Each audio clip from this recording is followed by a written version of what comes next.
नमस्कार दोस्तों, आप सभी का स्वागत है आपके अपने YouTube channel trickly math by AK Chaudhary. तो दोस्तों, आप सभी को पता होगा हम यहाँ पर रीट मेंस 2023 का सिलेबस कर रहे हैं मैथ्स का, जिसके अंतर्गत दोस्तों हमारा टॉपिक कौन सा चला हुआ है, वर्थ।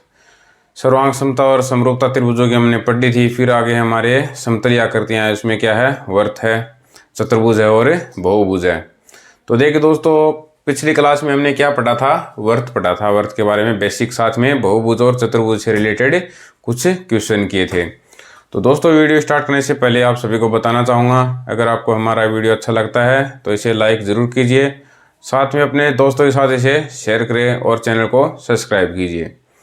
तो देखिए दोस्तों, हमने आपको वर्थ में क्या क्या पढ़ा दिया था। जीवा पढ़ा दी थी। क्या पढ़ा दी थी? जीवा क्या होती है? कोई भी एक वर्त आ गया, इसकी परिधि के दो बिंदुओं को मिलाने वाली रेखा क्या कहलाती है? हमेशा जीवा कहलाती है। फिर आप बात आई किसकी, इससे पहले हमने क्या देखा था, त्रिज्या। त्रिज्या क्या होती है? केंद्र से परिधि तक की दूरी क्या कहलाती है? त्रिज्या कहलाती है। फिर बात आई व्यास की, तो त्रिज्या का दुगुना क्या होता है? व्यास होता है। और सबसे बड़ी जीवा भी क्या होती है? वर्त की वर्त का व्यास वर्त की सबसे बड़ी क्या होती है? जीवा होती है। अब देखिए दोस्तों, आज बात हम किसकी करेंगे। सबसे पहले तो हम बात करेंगे किसकी? चाप की, कि चाप क्या होता है। बात चल रही है वर्त की, सर्कल की। सर्कल की अब देखिए दोस्तों, बात किसकी हो रही है? सबसे पहले चाप की। चाप क्या होता है? सबसे पहले हम क्या देखेंगे? चाप। देखिए दोस्तों, वर्त की सीमा के किसी भाग को चाप कहते हैं। वर्त की सीमा के किसी भाग को चाप कहते हैं।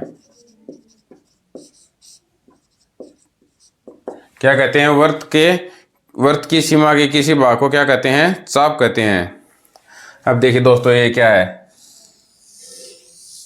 ये एक वर्त ले लिया हमने, इसमें ये A बिंदु है, ये B, और ये बीच में कोई मान लीजिए बिंदु क्या है? P, और यहाँ पर ये बिंदु क्या है? Q। तो ये जो वर्त की सीमा आना है, बाउंड्री, इसके किसी भाग यानी कि AB भाग क्या हो गया? AB क्या हो गया दोस्तों? एक चाप हो गया। तो देखिए दोस्तों, यहाँ AB वर्त का चाप है। यहाँ AB वर्त का क्या है दोस्तों? वर्त का ये एक दोस्तों क्या है? चाप है। वर्त का चाप है। इसे AB से प्रदर्शित करते हैं। क्या दोस्तों? यहाँ पर AB है, बाउंड्री यानी कि सीमा पर दो बिंदु हैं और इनके बीच की दूरी क्या कहलाती है? चाप कहलाती है। अब देखिए दोस्तों, जो छोटा वाला भाग है ना, क्या अर्धवर्त में बना चाप है।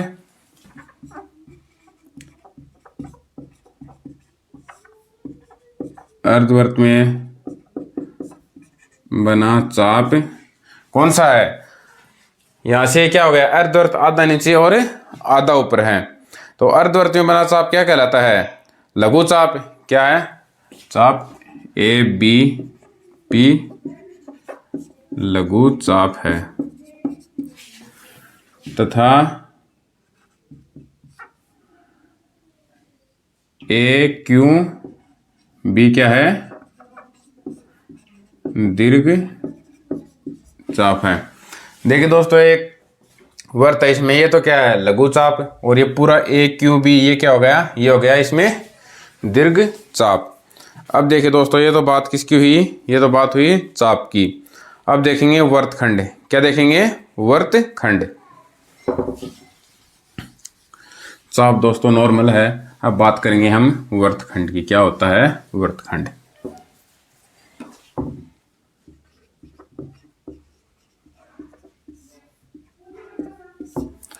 देखिए दोस्तों, क्या होता है वर्तखंड? किसी चाप और उसके संगत जीवा के मध्य का क्षेत्रफल क्या कहलाता है? वर्तखंड कहलाता है। किसी चाप तथा उसके संगत जीवा के मध्य का क्षेत्रफल वृत्तखंड कहलाता है। वृत्तखंड कहलाता है। क्या है? किसी, मान लीजिए कोई एक क्या है, एक वृत्त है कोई। अब हमने क्या माना था? दो बिंदु माने थे, और ये मान लीजिए इसके संगत एक जीवा है। तो ये जो क्षेत्रफल कहलाएगा ना, ये क्या कहलाएगा? हमारा वृत्तखंड। ये तो लघु वृत्तखंड हो गया। क्या हो गया ये? लघु वृत्तखंड। और ये क्या हो गया? ये जो नीचे, ये तो ऐसा है, इसको मान लीजिए ऐसे डिनोट कर देंगे इसको, तो ये क्या हो जाएगा? दीर्घवृत्तखंड। तो देखिए दोस्तों, हमने क्या देखा? लघु वृत्तखंड और दीर्घवृत्तखंड। क्या होता है वृत्तखंड? किसी चाप तथा उसके संगत जीवा के मध्य का क्षेत्रफल क्या कहलाता है? वृत्तखंड कहलाता है। तो देखिए दोस्तों, ये लघु चाप है तो ये क्या कहलाएगा? लघु वृत्तखंड। और ये दीर्घ है तो ये क्या कहलाएगा? दीर्घवृत्तखंड कहलाएगा दोस्तों। अब ये बात किसकी हो गई? वृत्तखंड की बात हो गई। अब इसमें एक पॉइंट और है। क्या है वो? चाप के अंत बिंदुओं से दीर्घ वृत्तखंड से बनने वाला कोण न्यून कोण तथा लघु वृत्तखंड से बनने वाला कोण अधिक कोण होता है। अब देखिए दोस्तों, इससे जो कोण बनेगा वो क्या होता है? लघु वृत्तखंड से इसके अंतिम बिंदुओं से दीर्घ वृत्तखंड से बनने वाला कोण न्यून कोण होता है, और लघु वृत्तखंड से बनने वाला कोण अधिक कोण होता है। अब बात करते हैं हम तिर्य्य खंड की। किसकी? तिर्य्य खंड की। क्या होता है? वृत्तखंड हमने देख लिया। अब देखिए तिर्य्य खंड क्या होता है। ये लीजिए,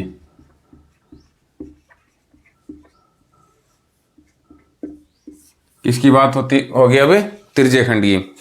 वृत्त की दो तिर्य्याओं और तिर्य्याओं के अंतः बिंदु को मिलाने वाले चाप के मध्य का क्षेत्रफल क्या कहलाता है? तिर्य्य खंड कहलाता है। वृत्त की दो तिर्य्याओं और क्या है? वृत्त की दो तिर्य्याओं और तिर्य्याओं के क्या है? वृत्त की दो तिर्य्याओं और तिर्य्याओं के अंतः बिंदु को मिलाने वाले तिर्य्याओं के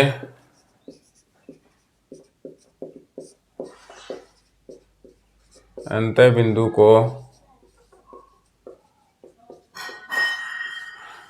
वृत्त की दो तिर्य्याओं और तिर्य्याओं के अंतः बिंदुओं को मिलाने वाले चाप के मध्य का क्षेत्रफल मिलाने वाले चाप का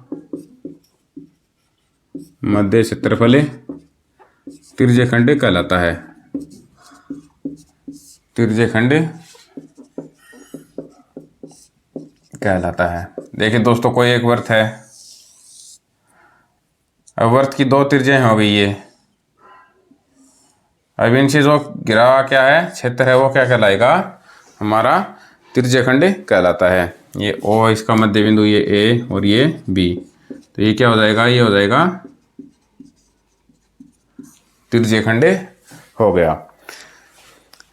तो देखिए दोस्तों, वृत्तखंड क्या था? वृत्तखंड तो ऐसे था, कोई एक मान लीजिए वृत्त है, इसमें जीवा की संगत वाला क्षेत्र क्या था? वृत्तखंड था।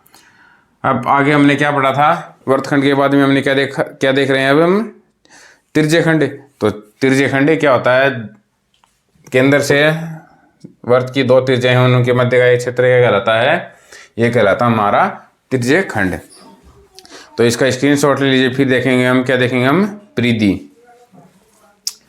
तो देखिए दोस्तों, अब आगे देखते हैं हम परिधि क्या होती है। चाप है, ये हमने देख लिया। अब देखेंगे हम परिधि।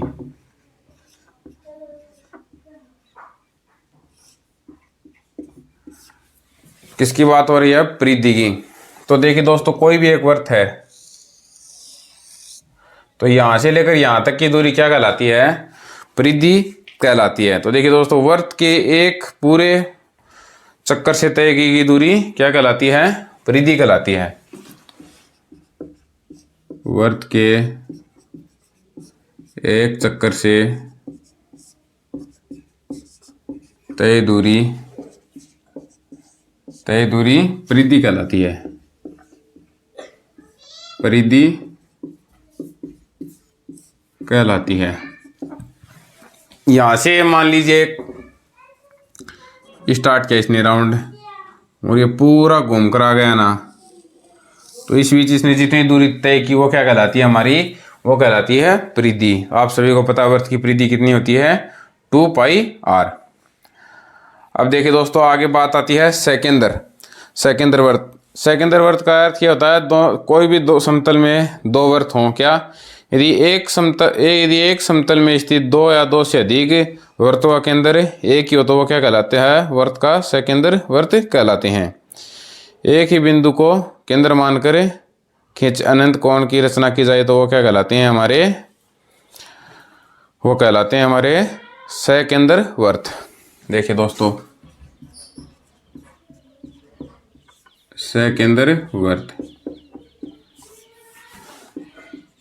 एक ही समतल में क्या है? समतल में एक ही केंद्र मानकर बनाए गए वर्तों का केंद्र सेकेंदर वर्त कहलाता है। सेकेंदर वर्त कहलाते हैं। मान लीजिए दोस्तों, ये एक वर्त है, केंद्र है, ये वर्त हो गया, ये वर्त हो गया, ये वर्त हो गया, तो ये क्या कहलाते हैं? सेकेंदर वर्त कहलाते हैं। अब बात आती है किसकी? चक्रीय चतुर्भुज।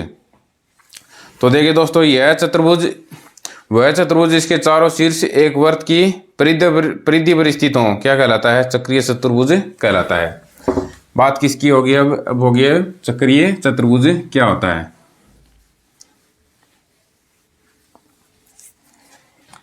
देखिए दोस्तों, चक्रीय चतुर्भुज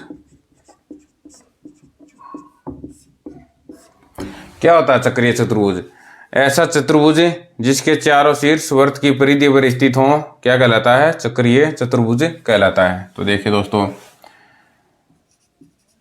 वह चतुर्भुज जिसके चारों शीर्ष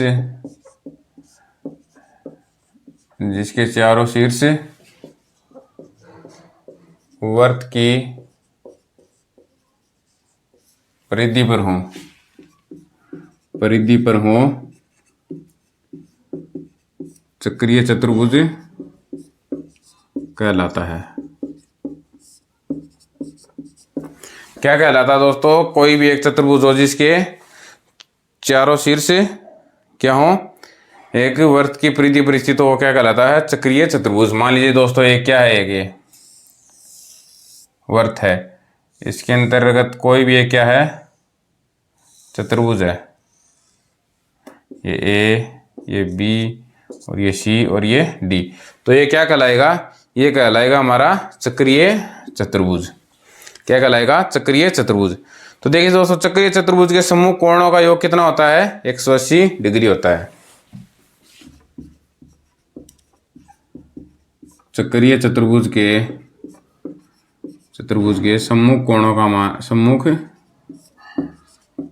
का योग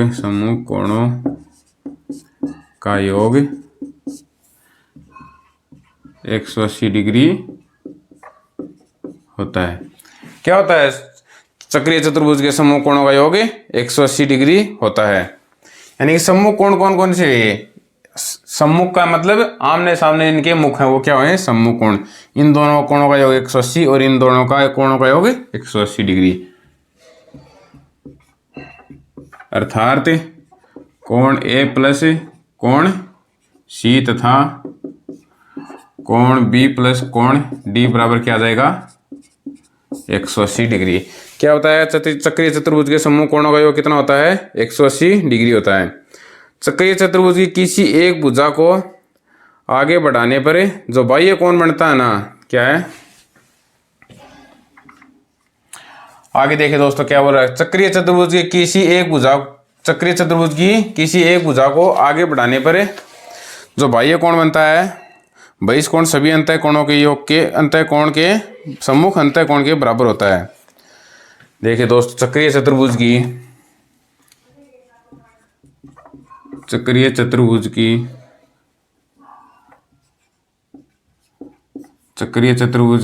किसी एक भुजा को आगे बढ़ाने पर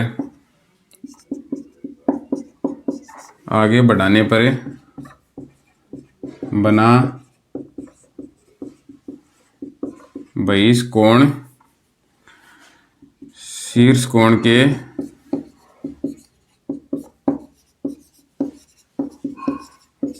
बराबर होता है। क्या बोल रहा है, चक्रीय चतुर्भुज की किसी भुजा को अगर हम आगे बढ़ा देते हैं ना, तो देखिए दोस्तों उसका बहिष कोण है ना, जो अंतः सम्मुख कोण होगा उसके क्या होगा, बराबर होगा। मान लीजिए कोई एक ये चक्रीय चतुर्भुज है, ये मान लीजिए क्या है, चक्रीय चतुर्भुज है, कौन सा, ए बी सी और ये डी। अब मान लीजिए इसकी ये भुजा आगे बढ़ाते हैं ना, कौन सी, ये भुजा हमने आगे बढ़ा लिया है, तो देखिए दोस्तों ये जो कोण बहिष कोण का मान है ना, ये इस कोण के बराबर होगा, अंतः सम्मुख कोण के योग के अंतः सम्मुख कोण के बराबर होता है। तो देखिए दोस्तों ये बात किसकी आई, चक्रीय चतुर्भुज की। क्या क्या, आमने सामने कोणों का योग 180 डिग्री होता है, साथ में किसी एक रेखा को आगे बढ़ाने पर बना बहिष कोण सामने वाले अंतः सम्मुख कोण के बराबर होता है। अब बात किसकी आती है, छेदक रेखा। किसकी बात करेंगे अब हम, छेदक रेखा क्या होती है।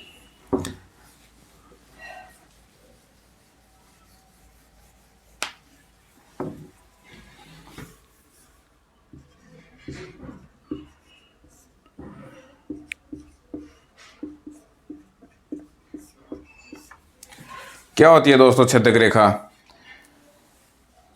वह रेखा जो किसी दिए हुए वृत्त के दो बिंदुओं को मान ले काटती हो, वो क्या कहलाती है, छेदक रेखा। वह रेखा जो किसी दिए गए वृत्त को दो बिंदुओं पर काटती है, वृत्त की छेदक रेखा कहलाती है। क्या कहलाती है, वह रेखा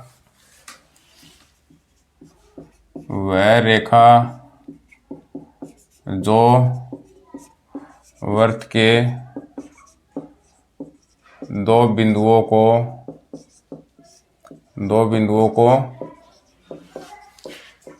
काटती है, छेदक रेखा कहलाती है। क्या कहलाती है, छेदक रेखा। मान लीजिए कोई एक वृत्त है और ये लीजिए दो इसके बिंदु हैं ए और बी, ये इसको काटती है, तो ये क्या कहलाएगी, एक छेदक रेखा कहलाती है। अब देखिए दोस्तों आगे हमें देखते हैं, क्या देखेंगे अब हम, स्पर्श रेखा क्या होती है।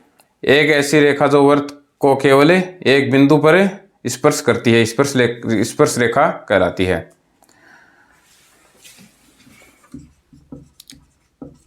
स्पर्श रेखा वह रेखा जो वृत्त को एक बिंदु पर स्पर्श करती है,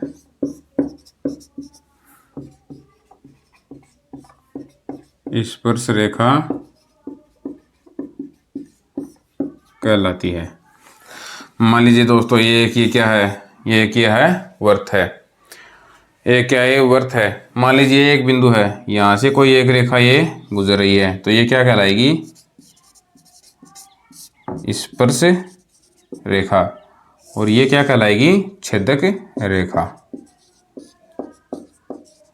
दो बिंदुओं को काटती है वो तो क्या कहलाती है, छेदक रेखा। और जो एक बिंदु पर स्पर्श करती है वो क्या कहलाती है, स्पर्श रेखा। ये ए बी तो हो गई छेदक, और ये एस सी क्या हो गई, स्पर्श रेखा। तो बात हमने छेदक रेखा की कर ली और स्पर्श रेखा की भी हमने बात कर ली है।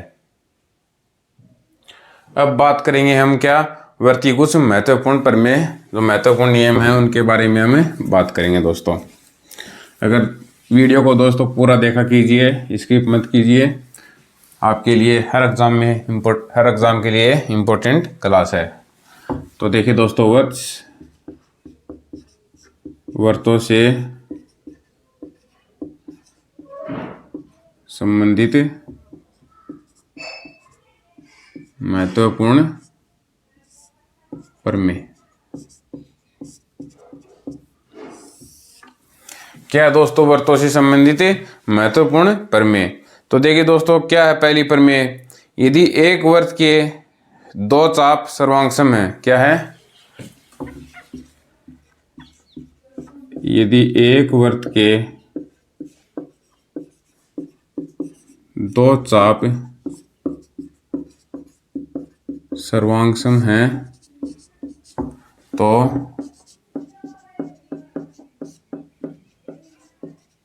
क्या बोल रहा है, यदि कोई एक वर्त है और इसके दो चाप सर्वांगसम है तो उसकी जीवाएं क्या होंगी, बराबर होती हैं। तो संगत जीवा बराबर होती हैं, क्या होती हैं, संगत जीवा दोस्तों बराबर होती हैं। अब देखिए दोस्तों, हमारे पास प्रमेय नंबर 2 क्या है, ये बोल रहा है वर्त के केंद्र से, क्या है, वर्त के केंद्र से वर्त के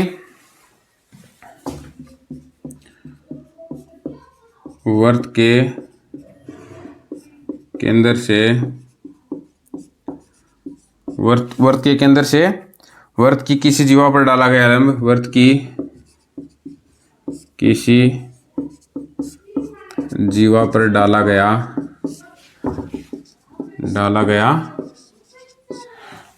लंब जीवा को समद्विभाजित करता है, जीवा को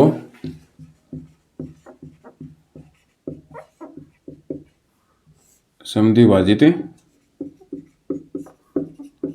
करता है। मान लीजिए दोस्तों, क्या है, कोई एक वर्त है, बोल रहा है वर्त के केंद्र से, मान लीजिए एक ये जीवा है, वर्त के केंद्र से जीवा पर डाला गया लंब जीवा को समद्विभाजित करता है, यानी कि दो बराबर भागों में जीवा को ये बांट देता है। क्या, वर्त के केंद्र से डाला गया लंब जीवा को दो बराबर भागों में बांट देता है। तो देखिए दोस्तों, यहाँ पर क्या है, समद्विभाजक का काम करता है। जो लंब डाला गया है ना, ये क्या करता है, समद्विभाजक का काम करता है। देखिए, ये ए बी रेखा है, मान ए बी जीवा है, ए बी जीवा है, ये ओ केंद्र हो गया, ये डी। तो ओ डी क्या है, ए बी पर जीवा, उस पर क्या है, डाला गया लंब है। तो यहाँ से क्या जाएगा, यहाँ से हो जाएगा ए डी बराबर डी बी, यानी कि इसको दो बराबर भागों में विभाजित कर देता है। अब देखिए दोस्तों, अर्धवर्त में बना कोण समकोण होता है, क्या,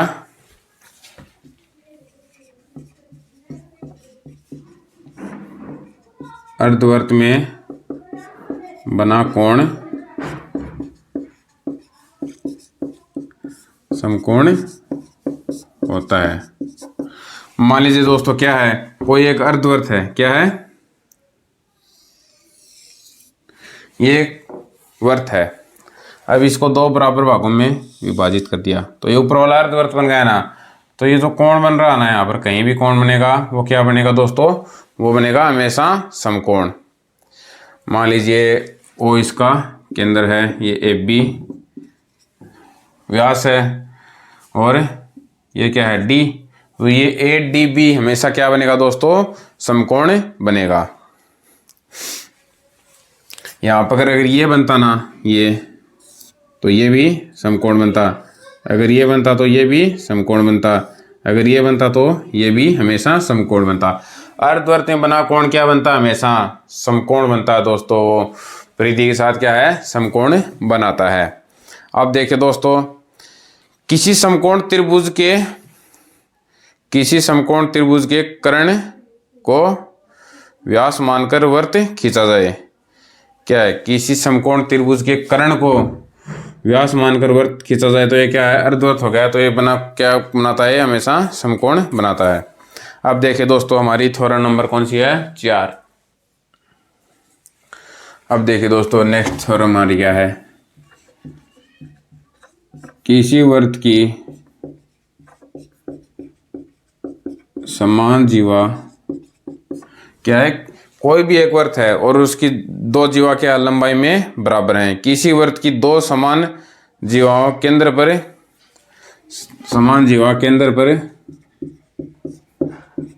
समकोण बनाती हैं। किसी वृत्त की दो समान जीवा केंद्र पर समकोण बनाती है। देख, मान लीजिए दोस्तों, कोई एक वृत्त है, इसकी ये दो जीवा हैं। अगर इनको आपस में मिलाया जाए तो ये क्या बनाती हैं?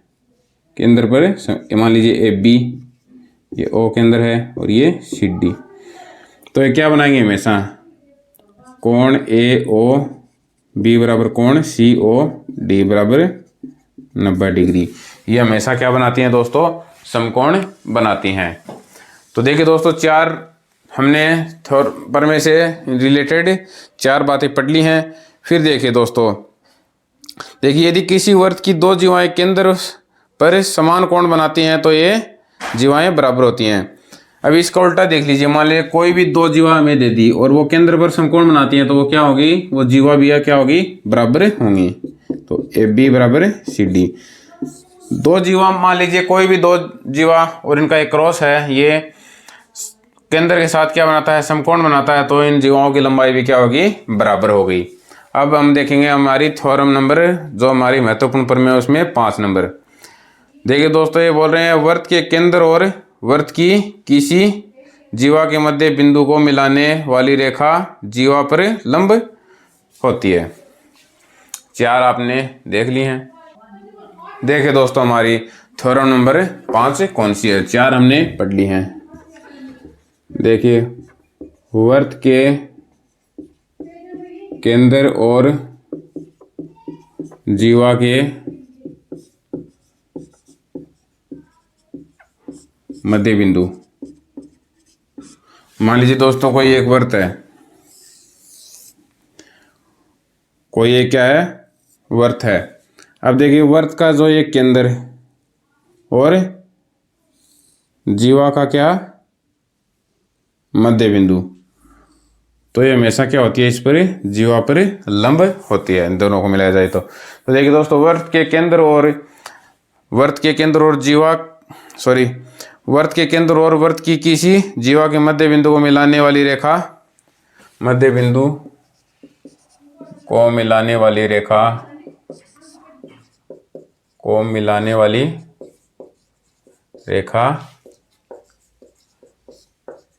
जीवा पर लंब होती है। क्या होती है दोस्तों? वृत्त के केंद्र और जीवा के मध्य बिंदु को मिलाने वाली रेखा जीवा पर हमेशा क्या होती है? लंब होती है। एक बार फिर से देख लीजिए, कोई एक वृत्त है, ये इसका केंद्र है, और कोई भी एक जीवा हो, मान लीजिए ये हो गई, ये ना होकर ये कोई भी एक जीवा हो गई, तो जो मध्य वाला बिंदु है ना, वो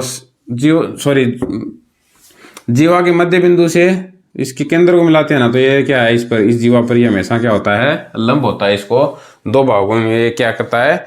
विभाजित कर देता है।